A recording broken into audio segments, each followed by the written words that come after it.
Hello and welcome to our All Politics is Local podcast. I'm your host, Juliet Abdel, and this podcast is sponsored by South Slope, a telecommunications company providing TV, telephone, and internet services. Now join me into our next segment with our County Supervisor, Chair Kirsten Running-Marquardt, and hear some in-depth dialogue on the things that brought her into office, things that she's working on, and things that she's genuinely passionate about.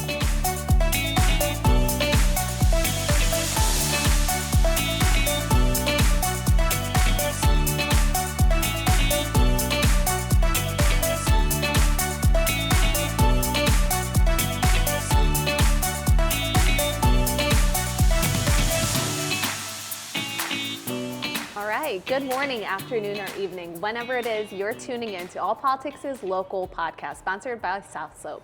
I'm your host, Juliet Abdel, President and CEO of the Cedar Rapids Metro Economic Alliance. And I'm so excited to bring to you another segment, this time featuring one of our Linn County Supervisors. County Supervisor, thank you so much for being here with me. Yeah, thank you for inviting me. I look forward to having a good conversation today. Absolutely. And for those of you who may not have met yet, County Supervisor Kirsten Running-Marquardt is the chair of the Linn County Board of Supervisors. Let's talk a little bit about your journey into becoming a county supervisor.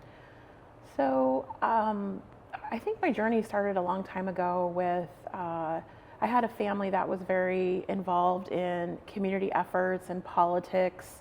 I saw firsthand, it was in my home, what it could mean to step up into a leadership position and try to make a difference for your community. And I was really inspired by that. I worked on a lot of different political campaigns, presidential campaigns, congressional, school bond, pool bond referendums, all those sorts of things. But I was a director for a SEIU, Service Employees International Union. I worked for them as their director of Iowans for Healthcare, and we lobbied presidential candidates then, and also would go to the Capitol to talk to different politicians about quality, affordable healthcare. And I think I kind of really caught the bug then. Yeah. I worked for Congressman Dave Loebsack for, I believe, 6-7 years as his district representative here in the Linn County area.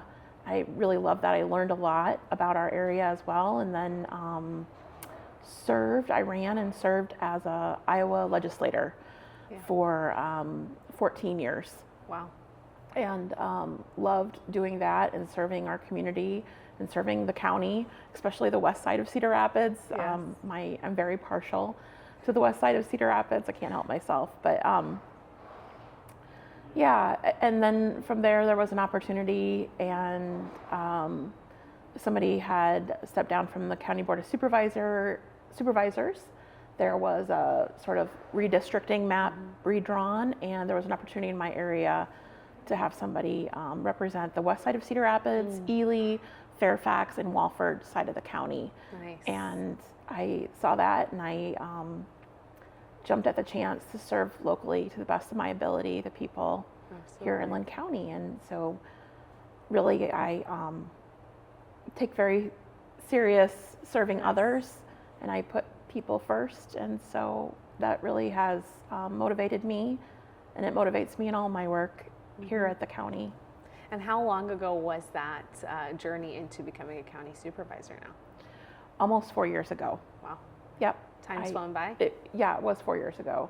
I ran for my first term for Linn County Supervisor. So I say, you really touched on two things that are applicable to our podcast. Actually, everything that you said was, but one of those is this takeaway for people to hear and hopefully start to embrace, which is seizing the opportunity when it comes up. And you did not let an opportunity pass along your career path, right? From grassroots advocacy to being behind the scenes and supporting as a staff to eventually running into office. And then the second part was your passion for your home and your community, and that's where you saw being a county supervisor, I can get really close and I can be on a local level. Yeah. So what does local, and especially the tagline of All Politics is Local, really mean to you? It means a lot of things to me. All politics are local. I don't forget about the people who supported me and who were really there for me in the beginning and throughout. And I know without their support, I wouldn't be able to represent them or to have a seat at the table. And so I don't forget that. I also, the people who, we had either tough conversations when I'm out door knocking or if I'm out in the community and maybe we don't agree on everything, but we have those conversations. And, people are willing to invest their time in me, and I'm absolutely willing to listen. And just that sort of give and take back and forth. Also, I'm a 7th generation Iowan. I'm really proud of that, but that also means I've got a lot of cousins in the area. Yes. I also have a lot of, close family friends. My mom was a nurse here for, 30 some years of her life. And so, politics is so local when it's the conversations you have, when it's, you're able to be held accountable locally too for the decisions you make, whether that's, you run into somebody at the grocery store or the gas station, or I get a phone call from my mother saying, here's this issue, can you go and, solve it for you? Yeah, very local. So I just have such pride in Cedar Rapids and in Linn County. And I'm so grateful that I have the opportunity to serve these people, our people, my family, friends. And I think that it's the pride also that people have of this area of Cedar Rapids and Linn County, of this being their hometown. They're so proud of it. And so I want to do everything I can to promote, people our age or younger staying here, having a family here.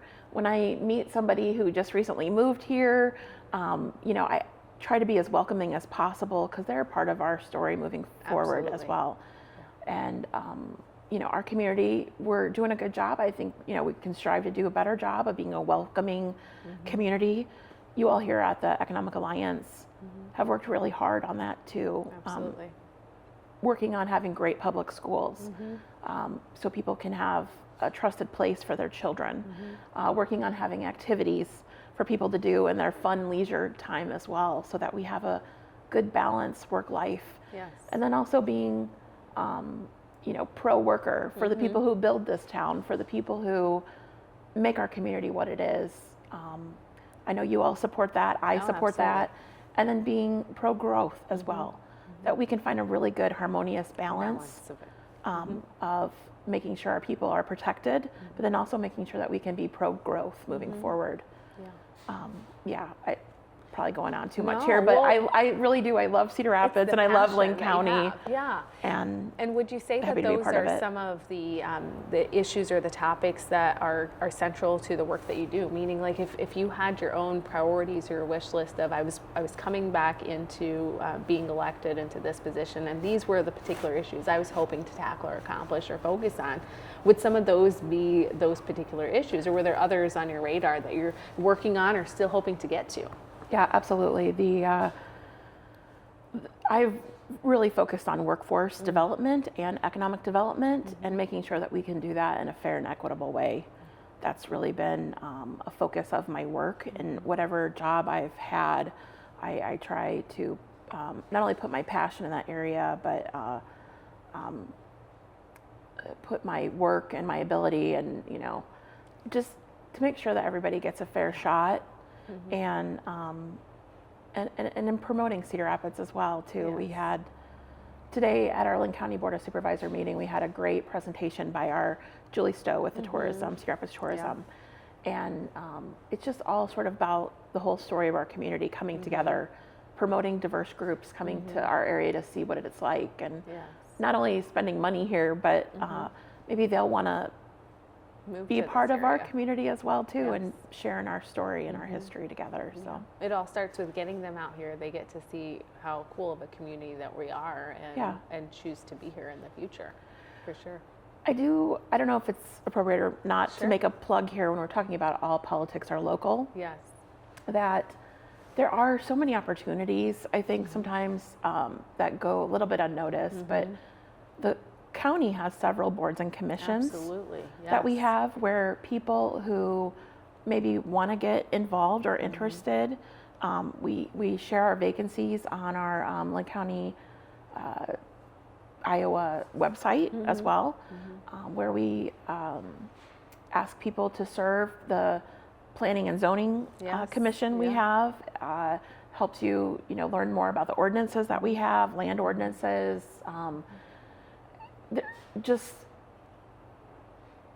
We have several different commissions and boards that you can sort of look at and see what interests you, what are you passionate about. Right. And so just sort of maybe putting a plug out there Absolutely, should. on asking people not only to consider that all politics are local, but all politics sort of are local to you as well. Sure. And you play a role in that, yeah. right? And you can play an even stronger one if you choose to apply yourself or respond to a survey or show up to a meeting or watch a meeting online, right? So many ways. To have engagement of, people coming to our meetings or watching them. You can watch our meetings online. They're almost always filmed. And I know, if people have questions or concerns or comments, we always have public comment twice at all of our public meetings for people to come in and express what they want. But also, through email, I do face-to-face meetings often with people or give us a phone call. That community engagement really makes all of us a better community. And it is true that all politics are local, and it starts with, more people being engaged as possible. 100%. Couldn't have agree more. So we talked a little bit about your history into politics, running for office, being in office, some of your passion areas. Let's now move into a little bit more about what is Linn County working on. What are you as supervisors really tackling? Especially, you just had a meeting today, maybe over the last several months. What's been the topic that's at the forefront that you may want to highlight, or going into the future, if you had that crystal ball that could tell you what's on the horizon, what would that be? Thank you for the question. The county is really busy right now. We are right at the tail end of budgeting season. And I think the good news from that is the County Board of Supervisors, our current makeup, we're doing a great job at, it's a humble brag, I guess, but we want to maintain our Triple Crown that we have from the GFOA of budgeting excellence. Yes. And we also have a AAA bond rating. Wow. Something we're very proud of. Another sign that our budgeting is where it needs to be, and we do go above and beyond to making sure that we, pass all of our audits and everything's above board. But maintaining that level of budgeting excellence, make sure we're doing all the things that we're statutorily obligated to do. Yes. And then also the programs that we're not supposed to, but all the extra programs that we do to work on quality of life for people of Linn County. A little bit of what people expect, right? Yes. And it's also, we were able to fulfill all those obligations and reduce our county levy, the property tax levy, by $0.01. Quite impressive, yeah. And so to be able to do that is something that we worked really hard to. We've got a great budget and finance team also that keeps us in check. And, the other things that are coming or have come, we had an ordinance for Duane Arnold. We worked with Duane Arnold and a lot of other engaged community members like the Economic Alliance to have a fair and reasonable ordinance. No, we're not the NRC, the National Regulatory Commission, for, to regulate a nuke plant or nuclear waste. But we were, with our ordinance, able to make sure that the people of Linn County, we weren't footing the bill for emergency services that we provide. We also provide services through public health and planning and development, and there's a lot of different county services.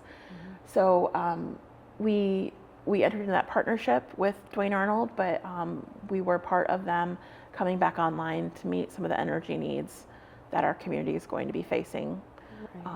We have gone through a process of a data center ordinance for the unincorporated areas of Linn County, where we were very thoughtful, went around the country, looked at the good, the bad, the ugly, and did a lot of lessons learned. We understand they're very energy, water, intensive systems. And so we took that in consideration, balancing out being pro-growth and also what's fair for the people of Linn County. And those were hard, difficult conversations, but we got a lot of feedback from the public, and we were able to really incorporate a lot of the items within our jurisdiction. We don't have authority over everything. No, but you can within your particular sphere. And you know, it's so. I always love your passion whenever you start speaking about everything that you've got going on and the things that you're doing. And when someone's tuning in, right, and they're hearing what's been accomplished, you know, it's quick to think that this is just something that immediately happened. But this is a process. I mean, the budget process alone was months in the works, right? The process for the ordinance with the data centers to be able to compare and benchmark. I mean, to give folks just a general sense of these aren't rash decisions that are being made or quick on the dime. You're taking the time, you're going through this to try and come up with what makes the most sense. Absolutely. And also getting feedback of local groups or organizations. It's labor, it's the EA, yes, absolutely. It's community members, it's, you know, my mom's friend at the gym who wants to make sure that I'm taking consideration, you know, water resources, and just to the people of Linn County, to the best of our ability, we are working to make sure that we are balanced in our approach and working to make sure what's fair and reasonable for the people here. And all politics really is local. Absolutely. And it's a really busy season for us with all these ordinances coming into play, but it's really good, valuable work, and I'm so grateful that I have a seat at the table to be a strong voice for the people that I serve. Well, we're grateful to have you in that seat and be able to have dialogue with you back and forth on similar shared topics and coming at things sometimes from the exact same perspective, sometimes from differing perspectives because of our different constituencies. But it's always an opportunity for us to dialogue. And I think that's one of the things I appreciate the most is that you're always receptive to let's talk things through and hear both sides, right, of what's going on. We talked a lot about, you know, your journey, your role now, and kind of what you're passionate about, what's been on the horizon since the start of the year, it feels like, but it's really been a little bit longer than that. What if anything else, were you hoping to get out there to folks that we might want to share in these last few minutes of our time together? I just, you know, there's different things that are happening nationwide. There's a lot of, you know, sometimes you'll see stuff come out of the State House, concerning or not.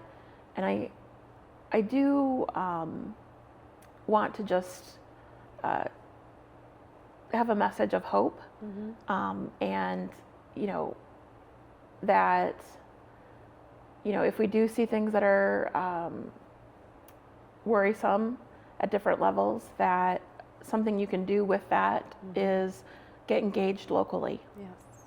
And to try to use that, to turn that into, I had a woman who's a mentor of mine, and she said, sometimes you just have to do the best that you can where you're at. And I think that that's more important, so important right now, more than ever, to do the best you can where you're at. And that can be, you know, getting involved in politics, and that can look like having those conversations, not shutting the door because somebody doesn't agree with you, but sort of finding out where you stand, where they stand, and where you can find compromise. Absolutely. It's also being engaged, either coming to one of our meetings, emailing or calling us when you have a certain viewpoint on an issue that you want us to know about, and then also considering running for office yourself, not just boards and commissions, which are critical, but I really do feel that the people here in our community, all voices are worthy. And I guess I just want to share that with everyone, that I think we've got a lot of great things going for us in our community here. I couldn't be prouder to live and work and raise my family here in the Cedar Rapids, Linn County area, and want to be a part of the great things that we have to come. And that's when we're even better when we have more people engaged. Couldn't agree more. That's such a great point for us to land on, and to kind of reemphasize that our time here is coming to a close, but people can still get engaged, hear more about you, follow you on all things social, find things out about county commission or county supervisors. Excuse me, I told you it was going to slip out one of these times on the Linn County website. This is our second podcast, and you've been our second guest. So Great. Thank you for You're gracing welcome. us Thank you for inviting with the me. time out of your day. I love the passion, the inspiration, and just your words of wisdom that you've given. You know, our podcast is All Politics is Local. It covers our entire region. It's not just our Cedar Rapids, but our surrounding areas and the various counties that make us up. South Slope makes sure that we get that done. And I do want to thank you again for being here with us today. And I look forward to our next chat. Great, thank you. Thank you.